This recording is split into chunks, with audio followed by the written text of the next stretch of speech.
This is SelfWork, and I'm Dr. Margaret Rutherford. At SelfWork, we'll discuss psychological and emotional issues common in today's world and what to do about them. I'm Dr. Margaret, and SelfWork is a podcast dedicated to you taking just a few minutes today for your own self-work. Hello and welcome back to SelfWork. I'm Dr. Margaret Rutherford, and I'm so glad you're here. I'm a clinical psychologist, and I've been in practice for over 25 years in Fayetteville, Arkansas. But I started podcasting 3 years ago because I wanted to reach out to people to help them understand what exactly therapy is and what it can do. Now, self-work isn't therapy, but hopefully it's therapeutic. And it will give you a chance to at least hear how this one psychologist thinks. I want to reach those of you who might already be interested in therapy or in therapy. I want to reach the group that's searching for answers. Maybe you've been diagnosed with depression or anxiety and you're needing answers. And then there's that third group of people who might never darken the door of a therapist, but are just interested enough or curious enough to listen to a podcast. Welcome to all of you. Today we're going to be talking about triggers. Triggers can keep you stuck because you're unaware of what's influencing you to act or feel the way you do. Triggers can be known to you, or they can be unknown or what's called unconscious. There's some confusion about the word unconscious and subconscious. Subconscious is more like if you know today is your birthday, but you sort of forget that it's your birthday until all of a sudden you see the date and you go, oh, it's my birthday today. That's subconscious. Unconscious is something really that's totally out of your awareness. Some of the examples I'm going to use today involve sexual abuse. So if you've been a victim of sexual abuse, please listen with caution because this podcast itself could trigger you. We'll also be touching on the topic of giving up what's familiar and risking the unfamiliar. We all know that we can bear the pain of the familiar, but if you made another choice, if you made an unfamiliar choice, that's a lot riskier. And triggers can have a lot to do with keeping you stuck. Our listener email, which is a regular feature of SelfWork, is from a woman whose ex is narcissistic and who sexually and physically abused her during the marriage. And yet, she's trying to co-parent with him. We'll talk about the significant difficulty of all that. So I'm glad you're here. For whatever reason you're here, sit back, relax, and we'll talk a little bit about triggers.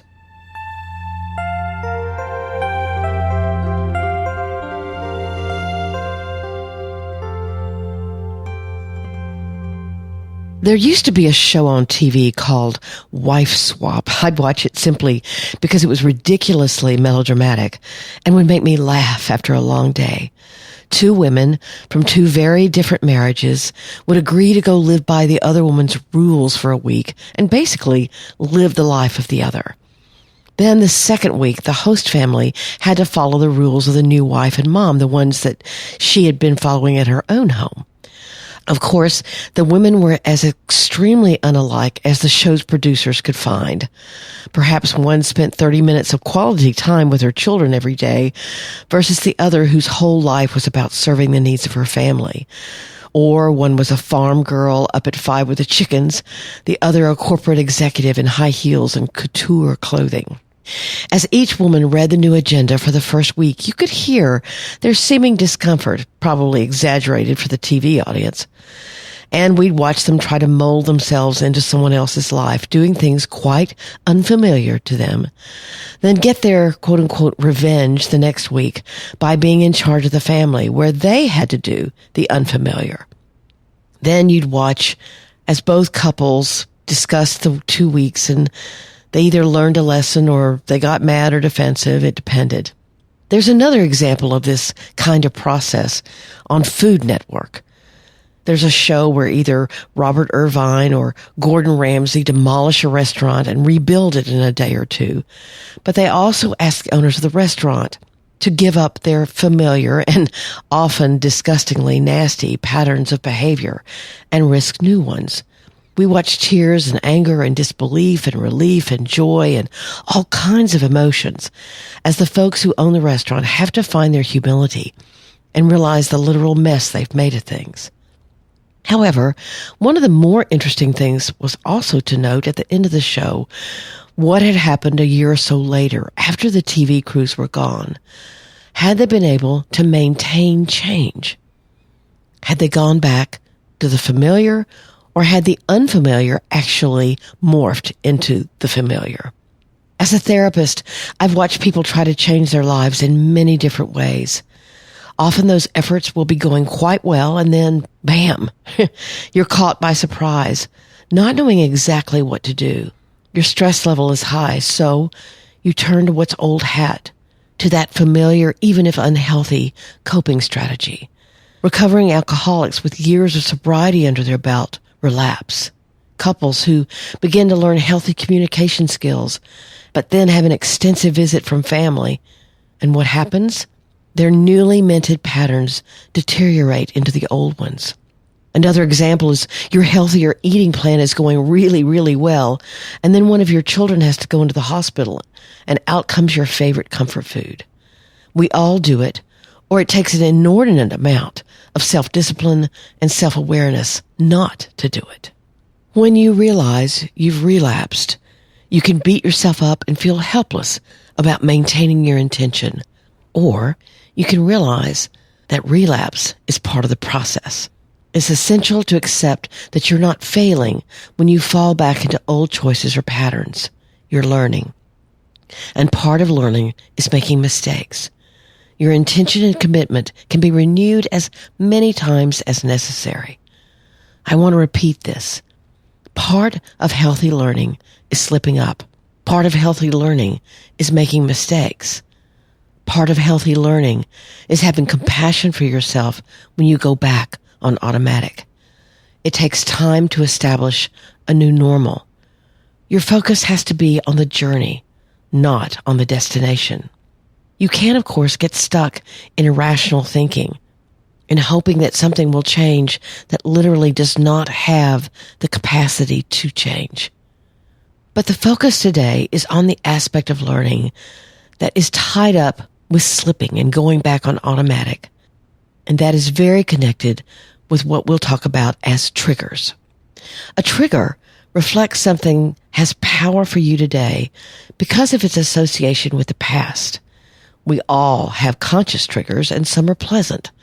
You smell pipe smoke and remember your beloved granddad. You get sentimental as you take out holiday decorations, associating different ones with various vacations or family rituals. But many triggers that you can identify aren't pleasant. In fact, they can be highly disturbing. The scratchiness of a beard on your face brings back memories of your sexual abuse. Hearing a semi coming in the other lane causes terror because of a previous wreck. At their worst, triggers themselves can cause flashbacks, actually feeling as if you're experiencing the trauma of the past all over again. A car backfiring becomes gunfire and you hit the floor. You see the same kind of dog that viciously attacked you years ago and you run away terrified. Flashbacks like this are symptoms of what's called PTSD, post-traumatic stress disorder, and they can cause you to no longer feel in the present as your mind and body drag you back to the past, and they're terrifying. But you can also be unaware that something is triggering for you. That trigger is unconscious, outside of your awareness. A conscious trigger, for example, is approaching the date of someone's death or a loss of some kind. You anticipate its power. But how do you know you're being unconsciously triggered? Typically, you're either overreacting or underreacting to something. Your emotional reaction doesn't objectively fit the situation. That's when you can perceive the kernel, either positive or painful, of an earlier experience. It's your reaction that's the clue. Your triggers can get in the way of seeing things realistically. Here are a couple of examples. Let's say that you were emotionally abused as a child, and you're in a relationship with a really manipulative girlfriend.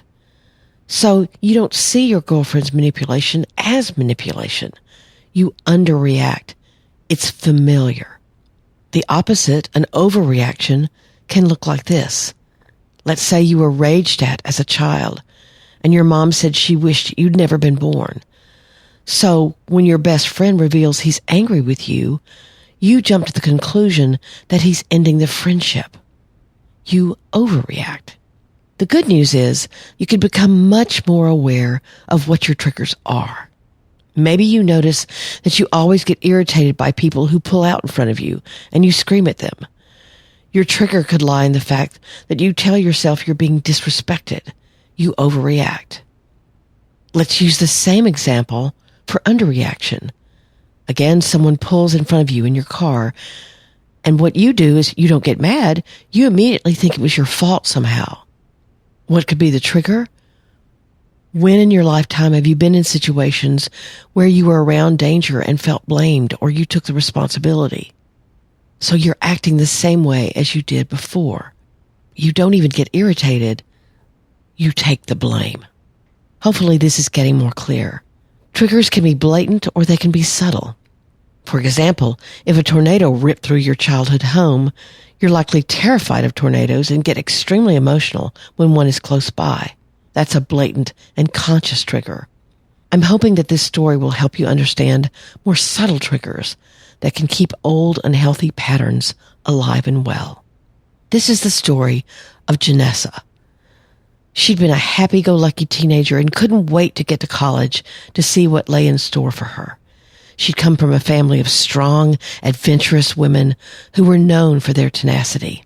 One night, Janessa was walking down a darker, more remote part of campus, and she was violently raped. She told no one but her parents. Her attacker wore a ski mask, and she couldn't have recognized him in a lineup. Like many victims, she never reported the rape. She went home for a long weekend and then went back to school. She distanced herself as much from the trauma as she could and put it behind her. Only when I directly asked a question about sexual abuse was it even mentioned. She told me she never thought about it anymore. When asked how it had changed her, she said, "I don't think it did." She had no problem with sexual intercourse and, frankly, dismissed it. Janessa came in and out of therapy several times, but the theme was always the same. She kept being attracted to men who lied to and manipulated her. She kept all of their bad behavior a secret from her family and friends, acting as if everything was great. She was rising in the corporate ranks and was very successful. She used the stress of her job as a reason why she forgave. It was too much trouble to find someone else to date. When she'd finally get enough of one guy and break up, she'd find another one who treated her poorly. Over the years, I suggested several times that her awareness of and respect for her own emotional safety seemed minimal, and that her underreaction to lies and cheating might have a lot to do with the horror and the helplessness of her rape. She looked at me blankly. "No, that's not it." We discussed family dynamics, problems with intimacy and self-esteem struggles as possible contenders for what was leading to this self-sabotage. She'd make some progress, yet just as when she'd shut down her feelings about her rape, when she discovered one more manipulation or one more lie, she'd go numb and do nothing. I wasn't absolutely sure I was right, but it was the one piece of work she steadfastly refused to do, and her behavior in the present stayed the same. Her story, I think, makes it clear that admitting and accepting that something is a trigger for you, whether you're overreactive or underreactive, isn't as easy as it may sound, yet it's really vital to try to understand. Identifying triggers is hard work, and you can use what's called a trauma timeline. You can find the description of a trauma timeline actually in episode 109. But this kind of work may be hard, but it's very worth it. It can help you risk the unfamiliar and not be imprisoned by what is familiar but destructive. It takes a lot of objectivity about yourself, and you may need to ask a trusted friend or a therapist to help you. They may be able to help you recognize when you discount something that others don't, or you get angry about something when there's no obvious reason.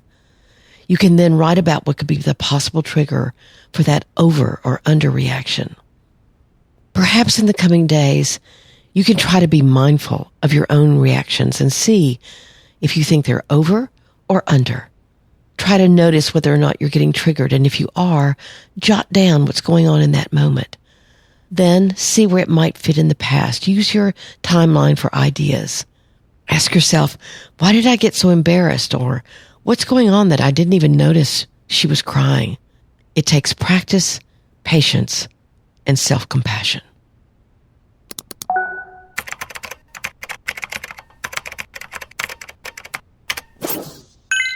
Today's email is from someone who's trying to co-parent with an abusive ex-husband. She writes, I've been struggling a lot recently and continue to find comfort and solace in your podcasts. I'm so glad for that.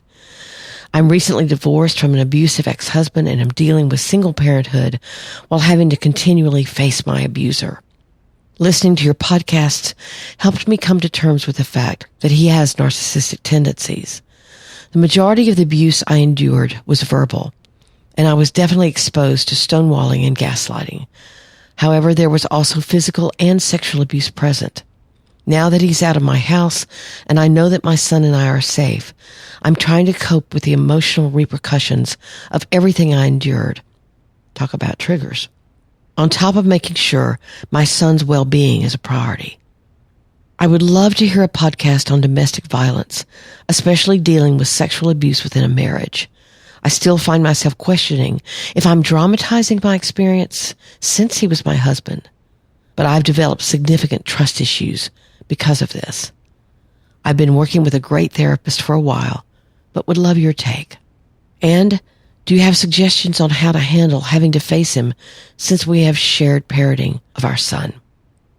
So here's my response. I'm so sad that this topic is important to you because it happened to you. I doubt seriously if you are dramatizing this, and I'm so glad you have a great relationship with a therapist.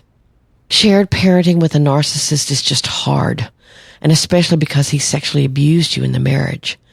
Trying to maintain an empowered stance with him must be extremely difficult.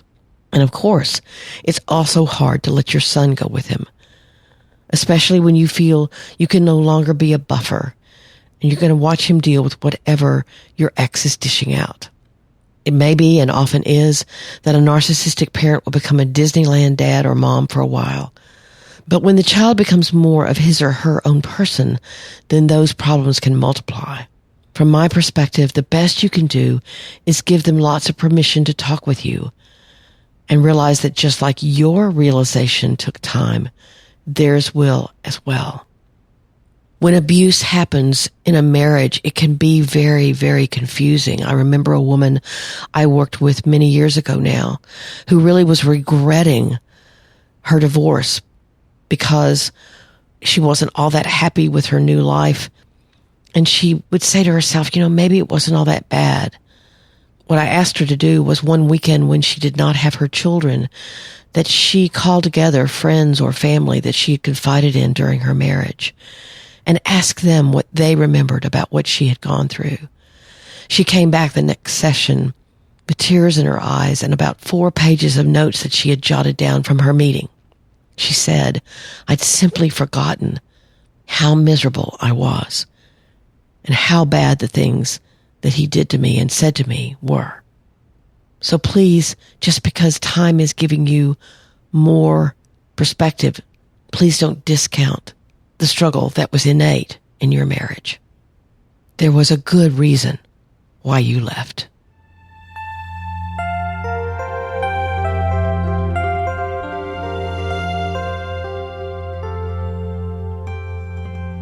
I want to thank you for listening to SelfWork today. Please feel free to email me at askdrmargaret@drmargaretrutherford.com. So many of you are doing that and leaving me written reviews on iTunes, which tells me who you are, why you listen, what you like, what you wish there was more of or less of. And that's very helpful information for me. For those of you who've been listening for quite a while, you know that I don't accept advertising on SelfWork. I want this to simply be something for you to be able to listen to without interruption and hopefully experience a little bit about what being in therapy might be like. But I also love your suggestions for improvements or for topics. So email me again at askdrmargaret@drmargaretrutherford.com. You can also go to my website, drmargaretrutherford.com, and subscribe, and you'll receive this podcast as well as my weekly blog post in just a simple newsletter every week. I do have a book coming out on perfectly hidden depression. It'll be published November the 1st. And if you're interested in pre-ordering that book, you can go to perfectlyhiddendepression.com. Also, you can join me at my closed Facebook group, which is now over 1,000 members, at facebook.com/groups/selfwork. I'd love to have you over there. We talk about all kinds of things, and it's an extremely supportive, warm, welcoming group. And of course, what I appreciate more than anything is you telling your friends about SelfWork. You're my best advertisement. So thank you if you've already done that. SelfWork is growing, and I owe that to you. Thanks again for listening. Take very good care. I'm Dr. Margaret, and this has been SelfWork.